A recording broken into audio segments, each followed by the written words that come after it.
You know about Victor Wembanyama, whether it's from ESPN or the countless videos I have made on this channel. You know how hyped he is, and he's highly anticipated because people want to see how his NBA career turns out. Of course, only time will tell with how his career turns out, but I decided to use NBA history guys with similar profiles as a baseline to see how his career might turn out, which is something I will do with all the top picks from this draft class. But quickly before we go any further, if you're new and like basketball, I would really appreciate if you like, subscribe, and hit notification bell to be notified whenever I release a video. I make videos about basketball all the time, and liking and subscribing are the two best ways you can help me out in the YouTube algorithm and help me reach my goal of 10,000 subscribers by the end of the 2024 NBA season. Let's try and get 100 likes on this video so YouTube will recommend it to others. Anyways, let's talk about Victor Wembanyama.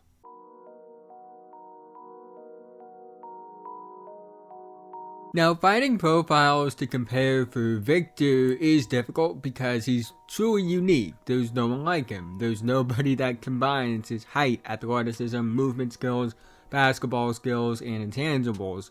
But I decided to use height comparisons and frame comparisons for him that were also viewed highly as prospects. For height comparisons, I used Yao Ming and Kristaps Porzingis. For frame comparisons, I used Kevin Durant, early year Anthony Davis, and Evan Mobley. Yao Ming was highly skilled for somebody that's tall and had decent movement skills, which led to multiple All-Star and All-NBA selections, as well as a career that would be even better if it weren't for injuries, and he had a great career that ended him in the Hall of Fame already. Kristaps Porzingis looks like a future superstar early on in New York before tearing his ACL. Post-ACL, Terry's been a good player, but not really what people thought he would be prior to that injury.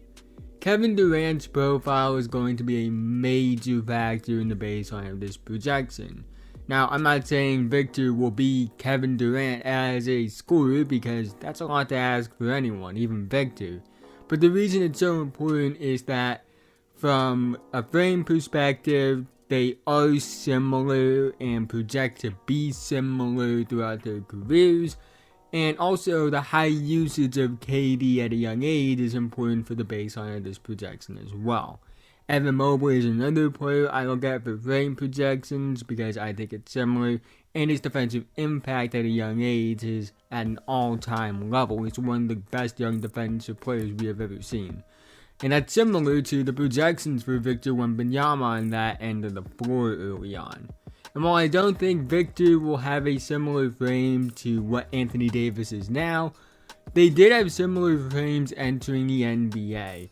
And Anthony Davis was also viewed as a generational defensive prospect like Victor is. And in my opinion, Anthony Davis is easily the closest big prospect to Victor since 2010.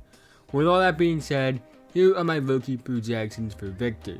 18.7 points per game, 8.2 rebounds per game, 3.3 assists per game, 2.8 blocks per game, 1.2 steals per game, 43.1, 28.2, 77.3 splits. I could see him having multiple 40-plus point nights as a rookie mixed with inefficient nights where he struggles to deal with physicality. I've said it before, but I think he's the heavy favorite for Rookie of the Year. I think he could be all defense good as a rookie, similar to Evan Mobley. His efficiency is a product of his perimeter volume and high usage. It's common to see inefficient rookie seasons from guys with high usage at a young age. Kevin Durant, Luka Doncic, LeBron James, and Paolo Banchero all were inefficient, high usage rookies at similar ages. Now, could he be an all-star as a rookie? It's possible, but not a guarantee. Anthony Davis, Karl-Anthony Towns, Jaren Jackson Jr., and Domantas Sabonis is a tough rotation to crack at 19 years old. And a rookie making the all-star team that young is rare. LeBron didn't even make the all-star team as a rookie. But it isn't out of the cards either. I don't think the Spurs make the playoffs, but they will be competitive, and this is a rookie season to look at and be hopeful that you have that transcendent superstar. We get to year 2 and we see improvement. I don't see a massive jump, but I do see a jump in production. I think at times he'll hit that second year wall, but in terms of pure production from baseline stats, he will get better, with the efficiency staying around the same. I see him averaging 21.6 points per game, 9.1 rebounds per game, 3.4 assists per game, 3.1 blocks per game, 1.3 steals per game, 43.9, 32.2, 79.4 splits. I think the Spurs will be playing level good. I think Victor will be in running for Defensive Player of the Year. I think he makes the All-Defense second team, makes his first All-Star team, and the All-NBA third team. The Spurs probably would lose in the play-in, but with Victor showing the superstar upside and the pieces around him, whether it be the young guys on roster prior to him being drafted, or the guys that they get with the assets in the 2024 draft potentially, the future looks bright in San Antonio. Year 3 is the year that's clear Victor is a future superstar. I could see him averaging 25.3 points per game, 10.2 rebounds per game, 4.6 assists per game, 3.2 blocks per game, 1.6 steals per game, 48.7, 34.2, 80.1 splits. Makes the All-Star team once again. I think he makes All-NBA second team. Makes the All-Defense first team. I think the Spurs flirt with 50 wins and are a 4-6 seed. Have a season like the one I project the Thunder to have this upcoming year. They lose in the first round, but it's clear the Spurs are going to be a force to be reckoned with in the future. Year 4 is the year Victor solidifies himself as a top 10 player in the world. I could see him averaging 28.5 points per game, 10.8 rebounds per game, 4.8 assists per game, 3.5 blocks per game, 1.7 steals per game, on 50.4, 35.6, 82.8 splits. The Spurs are a top 4 seed in the West. Victor makes the All-NBA first team, finishes top 5 in MVP voting, wins his first Defensive Player of the Year. The Spurs make it to the second round and push that series to 7 games. Year 5 is a year I see being somewhat similar to year 4. 28.6 points per game, 10.4 rebounds per game, 4.3 assists per game, 3.1 blocks per game, 1.2 steals per game, 49.8, 36.1, 84.5 splits. He makes the All-NBA first team again. He makes the All-Defense first team again. The Spurs are a top 4 seed in the West, and they make it to the conference finals, but get swept. Year 6 is the year that we truly see Victor solidify himself as a top 3 player in the world. He averages 27.8 points per game, 10.4 rebounds per game, and 5.1 assists per game, with 3.3 blocks per game, 1.3 steals per game, on 53.2, 38.7, 85.1 splits. Sure, these numbers are down a bit scoring-wise, but the efficiency is way up.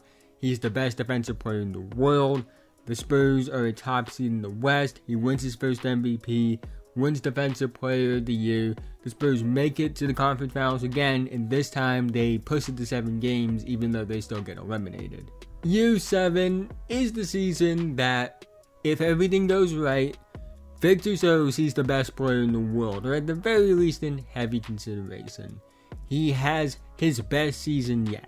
31.4 points per game, 10.7 rebounds per game, 5.2 assists per game, 3.7 blocks per game, 1.6 steals per game, on 54.2, 39.1, 86.1 splits. The Spurs don't just have the best record in the West like they did the previous season, they have the best record in the league overall. Victor wins MVP and Defensive Player of the Year. He wins the scoring title. And it all ends with him winning his first NBA title and first Finals MVP. Now, at this point, Victor is entering his prime. So we will go over years 8 through 15, which will all be his prime years a lot quicker. In terms of awards, he makes the All-Star team every year. He leads the league in scoring 2 more times. He makes the All-NBA first team 6 times. All-NBA second team 2 times. He makes the All-Defense first team 5 times, makes the All-Defense second team 3 times, wins 1 more Defensive Player of the Year, he wins 1 more MVP, he He wins 2 more titles with 2 more finals MVPs. That leaves us with these accolades over 15 years from the time he enters the NBA through his prime. 3 titles, 3 finals MVPs, 14-time All-Star, 3-time scoring champ, 3-time MVP, 8-time All-NBA first team, 3-time All-NBA second team, 1-time All-NBA third team, 3-time defensive player of the year, 10-time first team All-Defense, 4-time second team All-Defense, rookie of the year, All-Rookie first team.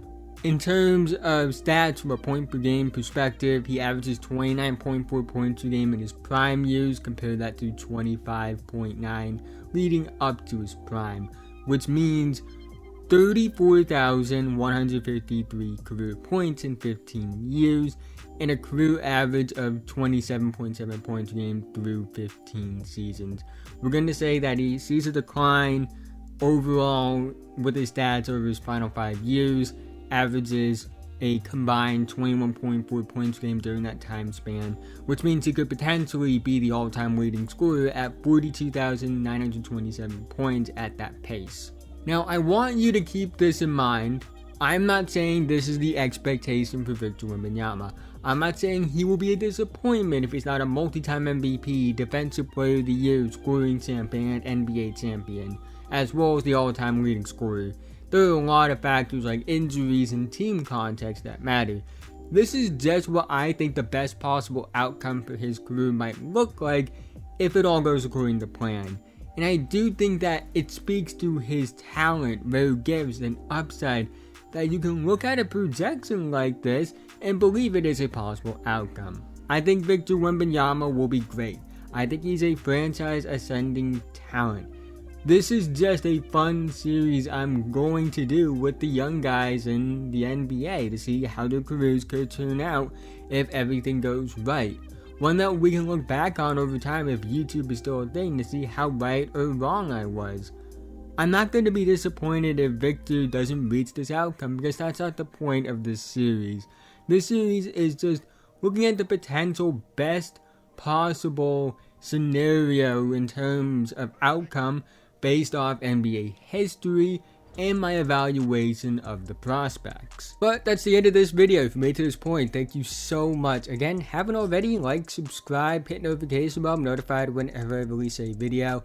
I make videos about basketball all the time, so liking and subscribing are the 2 best ways you can help me out in the YouTube algorithm and help me reach my goal of 10,000 subscribers by the end of the 2024 NBA season. Let's try and get 100 likes on this video so YouTube will recommend it to others. Let me know what you think about Victor Wembanyama. What do you think his career will look like? Do you think he'll win MVPs, titles, Rookie of the Year? All that would be much appreciated in the comment section below. But with that being said, have a nice day, and I'll see you guys in the next one.